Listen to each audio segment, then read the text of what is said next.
ಆತ್ಮೀಯ ಪತ್ರಕರ್ತ ಬಂಧುಗಳೇ, ನಿನ್ನೆಯ ದಿವಸ ರಾತ್ರಿ ಸುಮಾರು 8 ಗಂಟೆ ಸಮಯದಲ್ಲಿ ನಮ್ಮ ಸಂಘಟನೆಯ ಕಾರ್ಯಕರ್ತರಾದಂತಹ ಸುಹಾಸ್ ಶೆಟ್ಟಿ ಮತ್ತು ಉಳಿದಂಥ 5 ಜನ ತನ್ನ ಕಾರಲ್ಲಿ ಹೋಗಬೇಕಾದ್ರೆ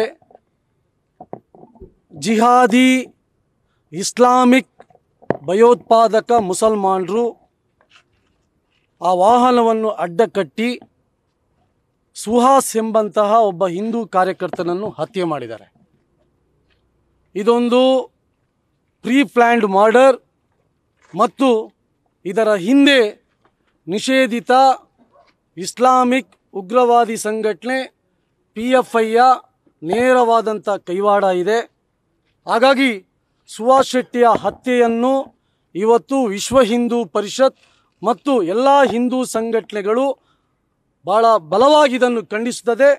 ಮತ್ತು ನಾಳೆಯ ದಿವಸ ಬೆಳಿಗ್ಗೆ 6 ಗಂಟೆಯಿಂದ ಸಂಜೆ 6 ಗಂಟೆ ತನಕ ದಕ್ಷಿಣ ಕನ್ನಡ ಜಿಲ್ಲೆಯನ್ನು ಬಂದ್ಗೆ ಇವತ್ತು ಎಲ್ಲ ವಿಶ್ವ ಹಿಂದೂ ಪರಿಷತ್ನ ನೇತೃತ್ವದಲ್ಲಿ ಎಲ್ಲ ಹಿಂದೂ ಸಂಘಟನೆಗಳು ಇವತ್ತು ಬಂದ್ಗೆ ಕರೆ ಕೊಡ್ತಾ ಇದ್ದೀವಿ.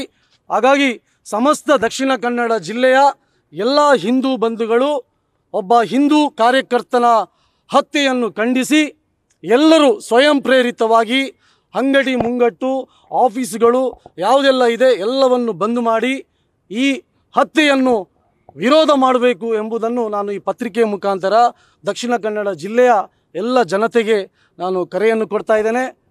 ಅಷ್ಟು ಮಾತ್ರ ಅಲ್ಲ, ಪೊಲೀಸ್ ಇಲಾಖೆಗೆ ನಾನು ಆಗ್ರಹವನ್ನು ಮಾಡ್ತಾ ಇದ್ದೀನಿ.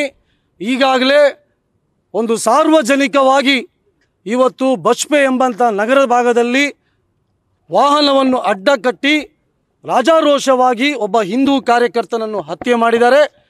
ಇಷ್ಟರ ತನಕನೂ ಅವರನ್ನು ಬಂಧನ ಮಾಡುವಂಥ ಒಂದು ಪ್ರಯತ್ನವನ್ನು ಕೂಡ ಇವತ್ತು ಪೊಲೀಸ್ ಇಲಾಖೆಯೂ ಮಾಡಿಲ್ಲ. ತಕ್ಷಣ ಯಾರು ಆರೋಪಿಗಳಿದ್ದಾರೆ ಅವರನ್ನೆಲ್ಲರನ್ನು ಬಂಧನ ಮಾಡಬೇಕು ಅಂತೇಳಿ ಈ ಸಂದರ್ಭದಲ್ಲಿ ನಾನು ಆಗ್ರಹಿಸುತ್ತಾ ನಾಳೆ ಬೆಳಿಗ್ಗೆ 6 ಗಂಟೆಯಿಂದ ಸಂಜೆ 6 ಗಂಟೆ ತನಕ ಇಡೀ ದಕ್ಷಿಣ ಕನ್ನಡ ಜಿಲ್ಲೆ ಈ ಹತ್ಯೆಯನ್ನು ಖಂಡಿಸಿ ಬಂದ್ ಮಾಡಲಿಕ್ಕಿದ್ದೇವೆ. ನ್ಯೂಸ್ ಫಸ್ಟ್, ನಿರ್ಭೀತಿಯಿಂದ ನಿಮ್ಮ ಪರವಾಗಿ.